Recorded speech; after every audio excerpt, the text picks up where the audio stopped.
Oh, sige. Wala nang problema, basta maglakad-lakad. Nakapag-exercise ka na. Makakarating ka sa pupuntahan mo. Ayan.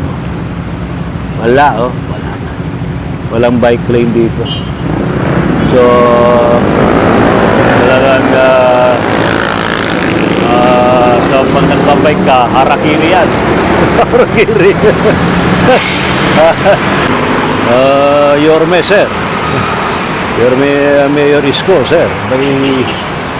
Pwede, lagyan naman natin ng maliwanag na ilaw dito sa may, sa may Baywalk area. Kasi, ang dami man nagja-jogging dito.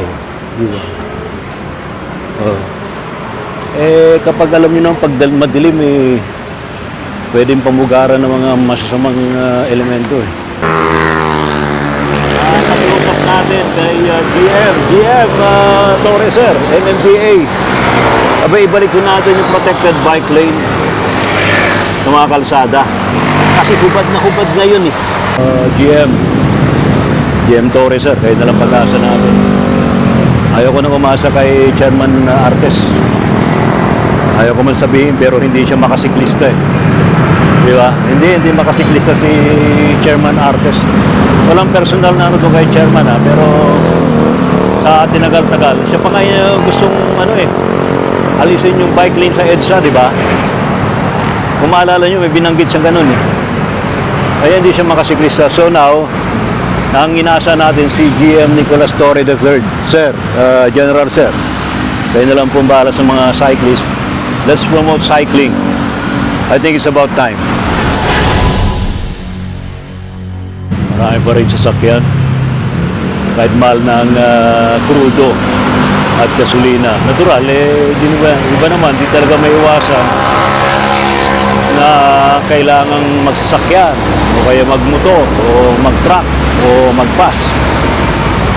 Pero ika nga, kapag masyado namang, kung malapit naman napupunta, maglakad-lakad, di ba? Tulad ng ginagawa natin, naglalakad tayo. Kung 1 kilometro lang lalakarin, di malaking bagay pa na makapag-practice, di ba? Makapag-ehersisyo. Maging practical ba? Sa mga panahon ito, dapat talaga nag-iisip na tayo ng pamaraan para makatipid. Especially, paano kung biglang umabot ng 200 pesos per liter ang diesel? Natural. Hirap doon. Di ba? So, yan. Yan lang naman ang pakiusap natin. Kung kinakailangan magtipid na tayo. Hindi lang kinakailangan, talagang kinakailangan na. Hindi lang yung pong kinakailangan. Di ba? Pero marami pumasok doon. Doro pa nag 200 pesos per liter na. Halos wala nang bibiyahe. Para binabalik tayo sa dati nating naranasan ng pandemya. Ang pakiusap ko lang naman, ako, nagbibisikleta tayo. Nakiusap natin kay GM Torres, sir, MMDA. Abay, ibalik ko natin yung protected bike lane sa mga kalsada. Kasi hubad na hubad ngayon Tingnan nyo sa may Ross Boulevard. Although mayroon ditong pwedeng bike path. Kaya lang, siyempre, pwede ito for leisure cycling lang titinan nyo doon hanggang doon, wala namang kailaw-ilaw. Yung ilaw dito, madilim.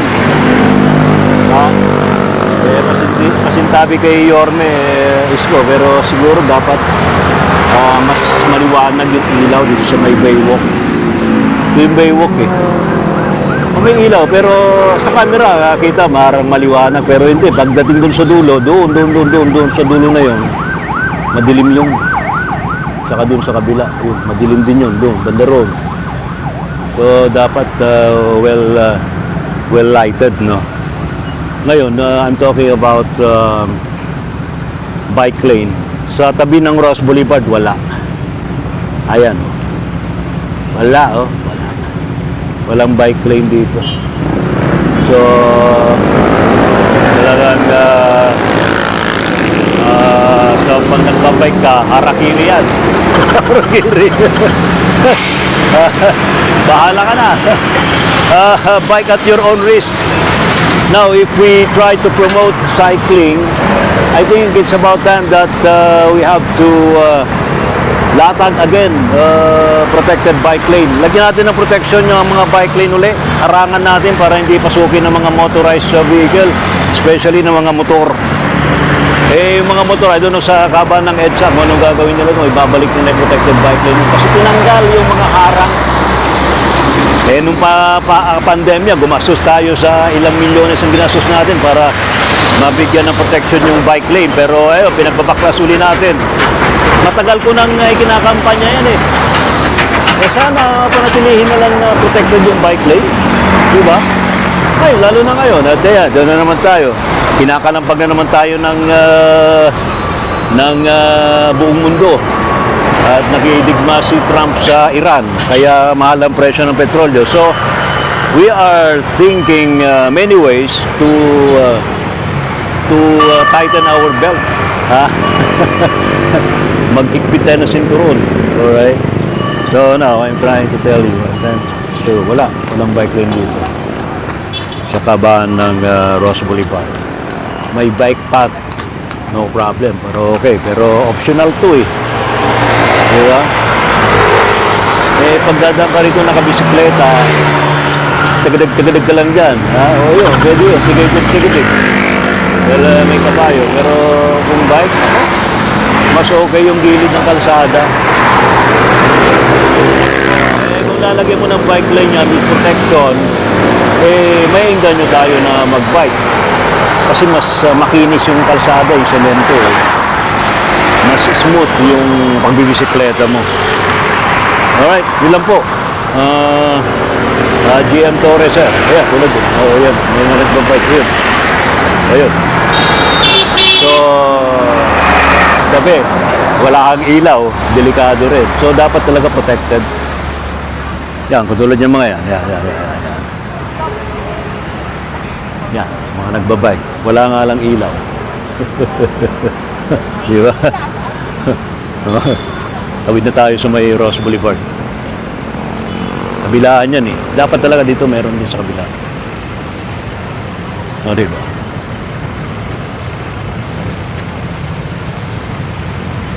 Dapat talaga may protected bike lane. Although dito, sa gilid, pwede naman dito, pero ito, safe naman tong lugar na to eh. Kaya lang service road to eh.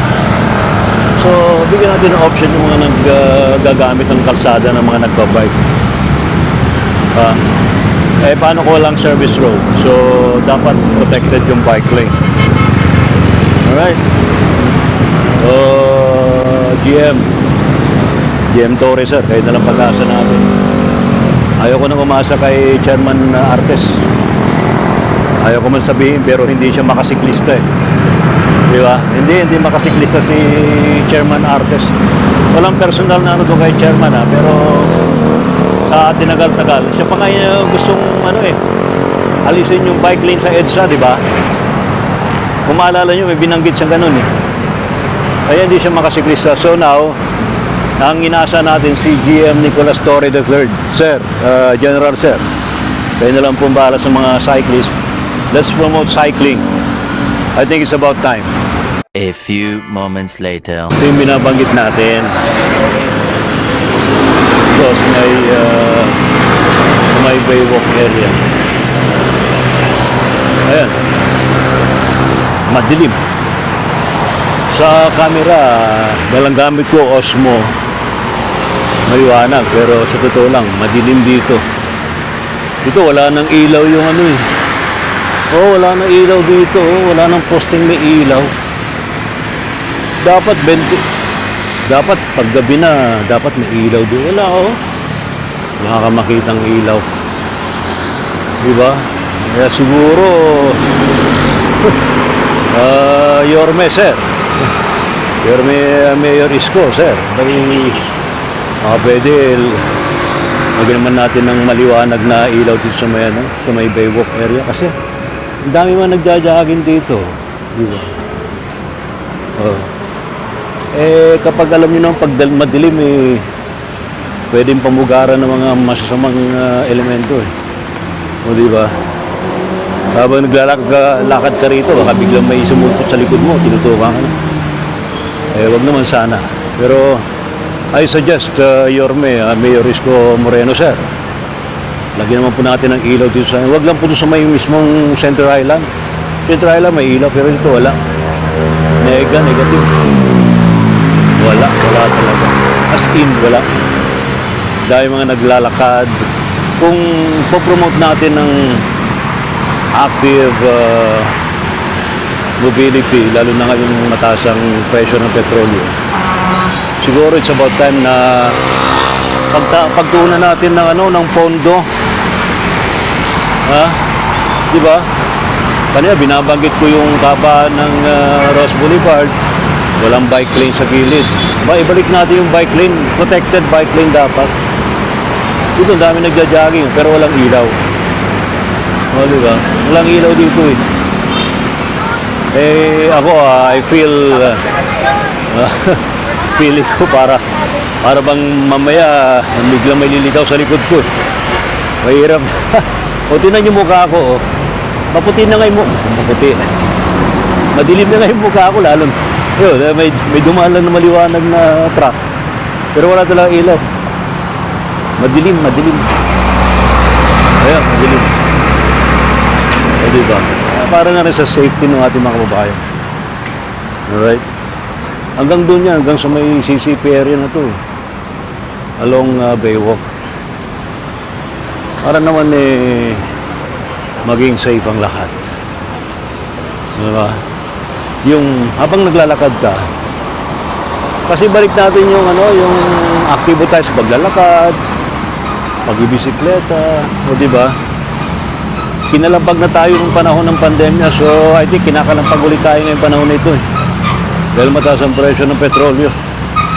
Di ba? Sabihin nyo sa akin na hindi kayo agree. Dito may ilaw, ito. Eh, ito ang ilaw. Yan lang. Dito kahit paano medyo may ilaw-ilaw na. Pero may part doon sa pinagdaanan, doon sa kabila, doon wala. Awan silaw. Alright. Yan. Salamat. Ingat po tayo palagi.